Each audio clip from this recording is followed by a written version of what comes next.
the end of the day, like you're signing up for, you're going in a cage. You're like a gladiator, basically.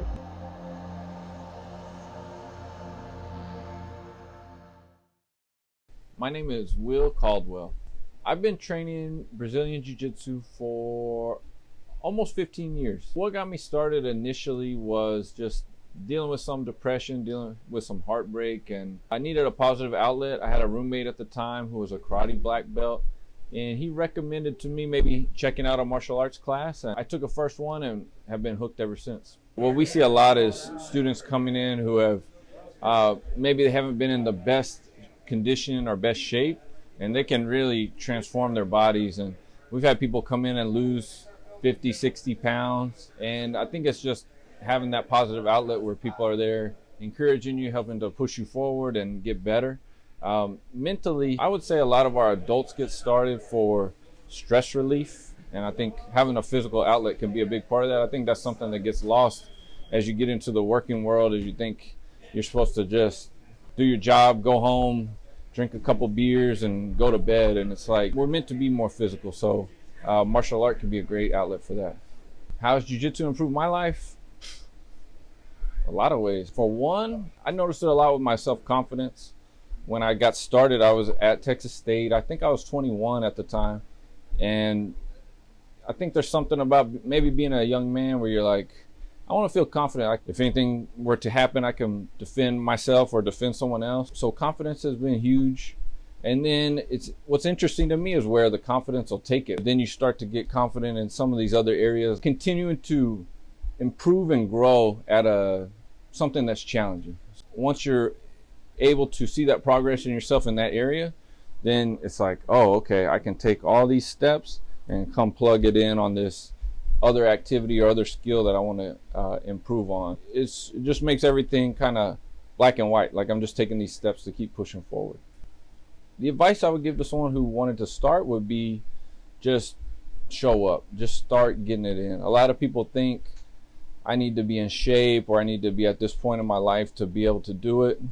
The best way to get going is just to frame it correctly in your own mind and don't say, I have to go in and be super impressive on my first day. I think what we see from a lot of our students is they're just consistent, they're disciplined, they're focused when they're in class. And over time, they've built up the good habits to be able to keep going. But if it's just something that's a hobby and a positive outlet to burn some stress and enjoy their time, we're happy to have them doing that as well. I was initially sparked with jiu-jitsu just after the popularity of the UFC. It just seemed so cool, and certainly with the UFC, you looked at a lot of street fighters came in, and then jiu-jitsu guys would just beat their ass. At least at the beginning. Now everyone is a jiu-jitsu person. There is no people left who don't do jiu-jitsu, and it was like technique over strength and speed. I thought that was really cool, and I had just finished college sports, so I had room in my life for another sport, and that one just seemed really, really cool. And then the self-defense aspect was also just kind of interested me in it.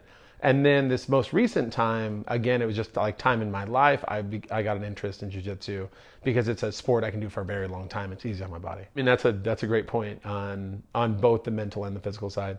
On the physical side, you get to use all of your muscles the way they're designed to be used. So like when you're lifting weights, a lot of times you'll do an abnormal exercise or unnatural exercise, like a bench press, where it's not that natural, but you put a lot of weight on it, it works with the weights. With jiu-jitsu, you use your muscles the way they're supposed to be used because it's a life and death situation all the time. And whatever gets tired, you stop using that one and start using another one. It just kind of flows. So I want the most effective workout that I can for my time. And then on the mental aspect of it, jiu-jitsu is, in some ways, it's very safe. I'm never feel in danger there. It's never violent the way like boxing is violent. Like I never get punched in the face. However, it is still very high stakes. Like this is martial arts, and if I don't tap out, you can be choked to death, or you could have your arm broken in half. That is the game we're playing, and that's awesome. Like it's fun to know that.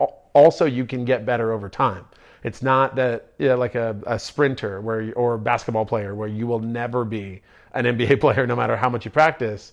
With jiu-jitsu, every little bit matters. Every little bit will save you from tapping out at this time or tapping out at that time. So it's kind of addictive to learn in that way. It's such a high stakes game. Martial arts has certainly improved my life on humility. It keeps me real. It keeps me, I realize that I'm one of many people. But that doesn't mean that I'm insignificant. It doesn't mean that what I do doesn't matter. It just means that there are other people in the world. There are other people who are also significant. So we learn to work together. Wonderful, like, levels of respect that martial arts, teaches you nothing. It's respect, because there's always somebody who could literally kill you in the room, and they don't, because they give you respect, which teaches you how much you appreciate being respected, that you respect other people. And it teaches you that later, that in your life, that you get infinite number of chances, but you don't get infinite number amount of time.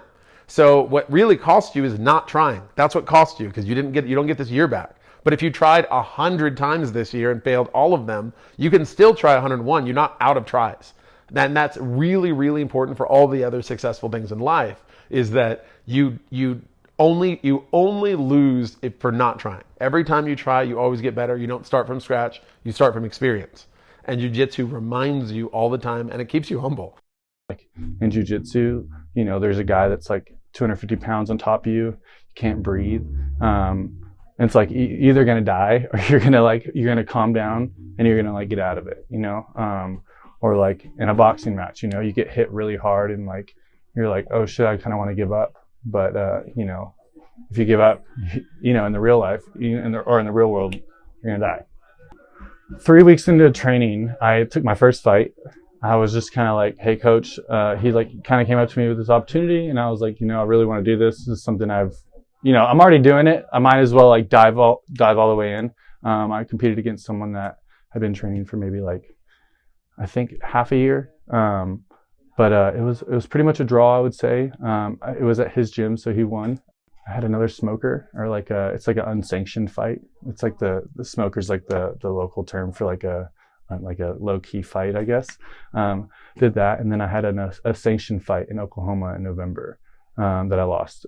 Lost to a guy that had been training for 12 years, which was like a huge like I said, taking your time, and like me losing. I kind of had to step back. I'm like, I'm good where I'm at now, but there's so much room to grow. And, that was kind of like a blessing in disguise, because, I thought I had it, and then it's like, hey, you got work to do.